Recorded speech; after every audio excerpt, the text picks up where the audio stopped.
Harka fuunee akkam jirtu kabajamtoota jaallatamtoota dhaggeeffattoota keenyaa bakka jirtanitti nageenyi waaqayyoo dabalee isiniif haa baay'atu jecha guyyaa irraa kana barnoota bareedaa tokkoon qabadhee isiniif dhufe viidiyoo ediitingii kana dura guyyoota baay'eedhaaf waliin barachaa kan turre kaan maastariidhaanis ta'e shutiidhaanis ta'e haala kamiitiin viidiyoo keenya bareechinee hojjechuu akka dandeenyu kana dura yeroo baay'eedhaaf waliin ilaalaa turreerra.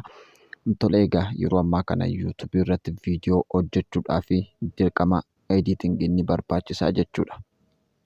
Kanaaf appilikeeshinoota adda addaa kompiitaraan alatti bilbila keenya fayyadamuudhaan haala kamiitiin hojjechuu akka dandeenyu wanti haaraan gaafa argamu kana dura akkumaan qabadhee isiniif dhufaa ture ammallee wantoota tokko wantoota abdeet ta'an qabadhee isiniif kanan dhufaa jiru ta'a jechuudha. Haa ta'u yeroo jalqabaatiif gara chaanaalii keenyaa kan dhuftan Naardos Tuubiin sabiskiraayib yoo gootan chaanaalii kanarraa waan baay'ee argachuu ni dandeessu. Warra kana dura maatii keenya taatanii turtan immoo sheer koomentii laayik gochuudhaan yuutuubiin keenya akka rikoomendi ta'u akka namoota bira ga'u nuuf gochuu yaalan isiniin jedha. Egaa kallattiimaan gara barnoota keenyaatti seennaa. Jalqaba irratti appilikeeshinii shutii kana buufachuun dirqama isinirra jirudha. Appilikeeshinii kana egaa akkuma kana dura isinitti himee ture pileestoorii keessan keessa seentanii Enshoot jettanii buufachuu ni dandeessu. Appilikeeshiniin kun dhugaa dubbachuudhaa fi wantoota baay'eedha kan inni qabatee isiniif jiru. Egaa guyyaa irraa kana as keessaa kanan isinitti agarsiisuu barbaadu suura nama tokko yookaas viidiyoo nama tokko viidiyoo baay'ee keessa yookaas namoota baay'ee keessaa akka inni hin mul'anne gochuudhaaf akkamitti akka dandeenyuu fi kana malees wantoota tokko waan dabalamantu jiru isaanin isinitti agarsiisaa jechuudha. Wantoota sadan tokkotu dabalamanii jiru isaan kana isinitti agarsiisaa jechuudha. Fakkeenyaaf viidiyoo tokko faallaa gochuu ni dandeenya yookaas wanta darbanne tokko wanta asitti darbanne tokko akka nutti deebi'u akkaataa kamiitiin gochuu akka dandeenyu appilikeeshinii kana keessatti dabalamee jira. Inni lammaffaan immoo effektii kan jedhu all effect kan jedhu tokkos dabalamee jira. Isaan kana isinitti agarsiisa amma xumuraatti na faana bu'a. Egaa jalqaba irratti kun haala kanaan naa baasaa naaf jalqaba irra gaafa seentan garuu akkasitti isiniif hin baasu. Jalqabatti deebi'een isinitti agarsiisa. Jalqabatti gaafa seentan kunoo akka itti isinii baasa. Isin gochuu kan qabdan kunoo bakka kana viidiyoo kan jettu kanarraa al tokkoof tuqxu. Viidiyoo kan jettu kana erga al tokkoof tuqxanii booda kunoo bakka ni hojjettu kana al tokkoof ni tuqxu jechuudha. Niiw kanarraa akka tuqxaniin kunoo viidiyoota kana isiniif baasa jechuudha. Viidiyoo barbaaddan tuqachuudhaan raayitii erga gootanii booda kunoo bakka kanatti raayitii argaa jirtu ishee tuquudhaan as dabarfattu jechuudha. Egaa wantoota kana keessaa gara barbaaddeetti ittiin hojjechuudhaaf fakkeenyaaf kunoo bakka kanatti kan agartan kanarra gaafa tuqxan saayizoota kan yuutuubii kan tiiktookii kan tiwutarii kan waan akkasii isiniif fida jechuudha. Kunoo asitti akkuma argitan kana haala kamiitiin maalirratti hojjechuu akka dandeenyu jechuudha. Fakkeenyaaf feesbuuk yuutuubii irratti hojjechuu yoon barbaade kunoo haala kanaan naa fida. Yoon tiiktookii irratti barbaade immoo kunoo akka itti guddisee naa fida jechuudha. An gochuu kanan qabu yoo yuutuubiidhaaf ta'e akkaataa kanaatiin nan guutaa jechuudha. Tiiktookii taanaan garuu dirqama akkaataa kanaan ta'uu qaba jechuudha. Egaa erga isarratti godhannee booda gara ediit gochuu dhaquu qabna. Tole. Isa kana keessaa ba'eetan gara isa jalqabaatti deebi'ee isinitti agarsiisa. Egaa wantoonni dabalameera isiniin jedhee tokkoffaa irratti dhufnee yoo ilaalle naannoo kanatti argaa kan jirtan kan filiitar kan jettu kanarraa al tokkoof tuqxanii ni seentu. Filiitarii keessa seenaa al tokkoo fi achi keessaa all effect kan jettu kunoo akkuma jalqaba isiitti himee ture. Naannoo kanatti dabalamtee jirti jechuudha. Kunoo argaa jirtudhaan yaada.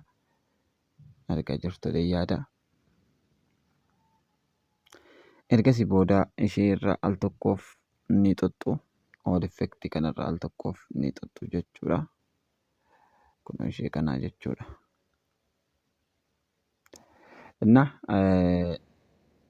ergasii haala kanaan isiniif baasa. Jalqabaa kaastanii irra daddabarfachaa ilaaltu jechuudha. Fakkeenyaaf kun haala kanaatiin.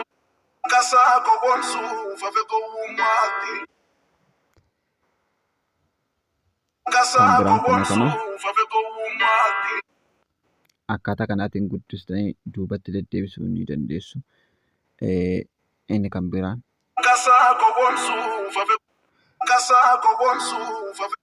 inni wanti amma baname kun kana dura kaffaltii kan barbaadaa tureera jechuudha. Kaffaltiidhaan kan hojjetu turetu amma tolaan gadhiifamee jira jechuudha. Effektiin kun dhugaa dubbachuudhaaf waan baay'ee namatti toludha. Kana dura asuma keessa ture garuu kaffaltii barbaada ture. Amma garuu tola kan hojjetudha jechuudha. Inni kan biraan fuula isaa duratti gaafa laayinii irraa gara kileenii kan jedhu kanatti yoo dabarfattanis waan biraa qabaa jechuudha kunoo. Isa kanarratti gaafa dabarfattanii jechuudha. Okay, achitti dabarsinee ilaalla. Isa silaarra adda kan ta'edha. Amma fakkeenyaaf kuni kan biraadha. Inni kun immoo adda jechuudha.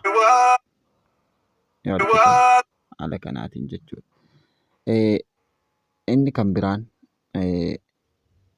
biraan istaayil kan jettu kanaadha. Istaayil kan jettu kanas argaa jirtu. Istaayil kanas gaafa xannoo oopshinii biraa nu fida. Haala kanaatiin kaalarii waliitiin jechuudha. Inni lammaffaan immoo akkaataa kamiitiin fakkeenyaaf viidiyoo koo kanaa waan biraa bukkee fideetanii isa immoo akkaataa ittiin irraa dhoksan yookaas fuula namaa fakkeenyaaf nama mana hidhaafaa keessaa gaaffiif deebii gaafatan nama fuula isaa argisiisuu hin barbaanne fakkeenyaaf nama gaa'ila yeroo malee keessa seenee nama dirqamaan gudeedamee fa'aa maqaa ofii dubbachuu hin barbaanne fuula ofii agarsiisuu hin barbaanne fuula isaanii dhoksuudhaaf yookaas akka fuulli isaanii hin argamne gochuudhaaf akkan itti fayyadamnudha jechuudha. Isas kallattiidhumaan fuuluma koo irratti argisiisee sitti agarsiisa. Kanaaf jalqaba irratti gara fuula koo dhoksuudhaaf jechuudha. Jalqaba irratti gara appilikeeshinii kanaa dhufuun qaba jechuudha. Gara appilikeeshinii kanaa keessa ergan seenee wanta haaraa dabalamedha kun dhugaa dubbachuudhaaf jechuudha. Kunoo asitti argaa kan jirtan stikersi kan jettu kanarraa al tokkoof tuqxanii seentu stikersi. Ergasii booda bakka kanatti kan argamtu deetaals kan jettu kana argaa jirtudha. Yaadalaa kunoo deetaalii kana al tokkoof tuqxanii gaafa seentan kun haala kanaan isinii fida. Egaa kunoo suura koo viidiyoo koo biratti argaa kan jirtan kunoo kana jechuudha. Bifa rogarfeetiin jira kana harkiseen fuula koo irra godha. Kanas nan guddisa. Tokko haala kanaatiin gochuu nan danda'a. Akkasuma kunoo jala kanatti wantoota baay'ee opshinooti baay'eetu ni jiru. Argaa akkuma jirtan kana bifa barbaaddan filattanii irra godhachuu dandeessu. Fakkeenyaaf dot player clears kan jedhu kana gosa barbaaddan filattanii yoo barbaaddan haala kanaan fuula qofa guddistanii kun namoota gaaffiif deebii miidhama adda addaa namoota irratti raawwatame namoota fuula isaanii utuu mul'isin haasa'uu barbaadan namoota akkas akkasii irratti kan hojjetamudha jechuudha. Erga haala kanaatiin fuula koo akkas godhee booda kana sarara kana xumurarran godha. Kunoo asitti immoo akkuma argaa jirtan wantoota baay'eetu jiru.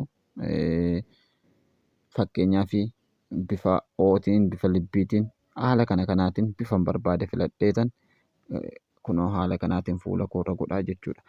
Amma kunoo haala kanaatiin nan guddifadha. Kuna fuulli kun argamutti gonkumaa eenyu akkan ta'e namni adda baasee beekuu hin danda'u jechuudha. Amma barbaade saayizii isaa illee guddisuu nan danda'a.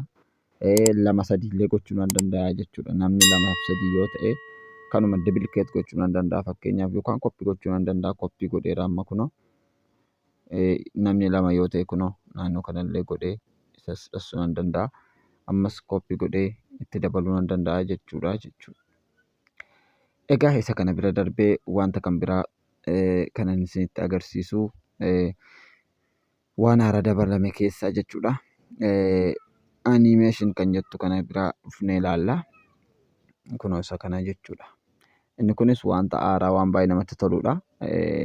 Al tokko ofirra xunnee gaafa seennu kunoo in out kan jedhu fakkeenyaaf inni irraa yoo kaane kunoo haala kanaatiin dukkaneessee jalqabee bareecha ibsaa kan dhufudha jechuudha. Jalqabaa achi butee isinitti agarsiisa. Akkasuma irra daddabarfannee gaafa ilaallu kunoo kana haala kanaatiin jechuudha babbareechee kan nuuf fidu. Akka hin ariifatee hin dabarreef kunoo gararraa kanaan sarara kana xiqqoo qabnee harkisnaa jechuudha. Suuta akka inni nuuf deemuuf jechuudha. Kunoo haala kanaatiin ibsaa gurraacha sana ibsaa nuuf fida. Yoo asii achi akka godhu barbaanne immoo kunoo isa itti aanu sana tuqanna jechuudha. Kunoo jala kanatti argaa akkuma jirtan jechuudha. Wantoota kanaadha kan nuti irra dabarfannee ilaallu. Haala kanaatiin wantoota kana kan kaffaltii barbaadan jechuudha kuni. Kana dura kaffaltii barbaadu amma garuu tolaan gadhiifamee jira jechuudha. Appilikeeshiniin kun tola kan inni gadhiisee jiru. Kanaaf itti fayyadamuun dirqama isinirra jirudha. Appilikeeshinii kana fayyadamtanii wantoota kana fayyadamuu qabdu jedheen yaada. Kanaaf kan kana fakkaatan appilikeeshinii kana fayyadamuudhaan viidiyoo kompiitara caalaa edit akka godhattan dhugaa dubbachuudhaaf waan baay'ee nama ajaa'ibudha. Inni kan biraan viidiyoo TikTok irraa buufnee haala kamiitiin faallaa viidiyoon hojjetu sanaan yookaas fakkeenyaaf dhagaa darbanne tokko akka waan achi as nutti darbatamee gochuu akka taatti dandeenyu isinitti kan agarsiisu ta'a jechuudha. Fakkeenyaaf viidiyoo kana al tokko ofirra nan tuqa. Ergasii booda yeroo dheeraallee natti fudhachuu danda'a garuu yoo dafee kan naaf xumuru ta'e kunoo bakka kana ni xumnaa jechuudha. Reverse kan jettu kan al tokkoof gaafa xunnu tokkorra jira. Naaf xumuraa jira iyyuudha. Amma fakkeenyaaf sareen kun jalqabaa achi ol utaalee ture. Amma garuu ol utaalee otoo inni gad deebi'uu godha jechuudha. Faallaa isaatii akka inni akkas godhuuf jechuudha. Kunoo isa kanaaf al tokkoof viidiyoo kanarra nan tuqadha. Ergasii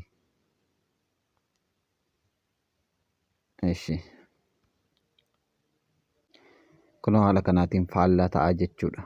Fakkeenyaaf asii utaalee asimmoo indagana gaafa tuqu kunoo jalqabaa achi gadi utuu inni bu'u agarsiisaa jechuudha. Egaa jalqabaa viidiyoo kana al tokkootiif viidiyoo sanarra nan tuqa.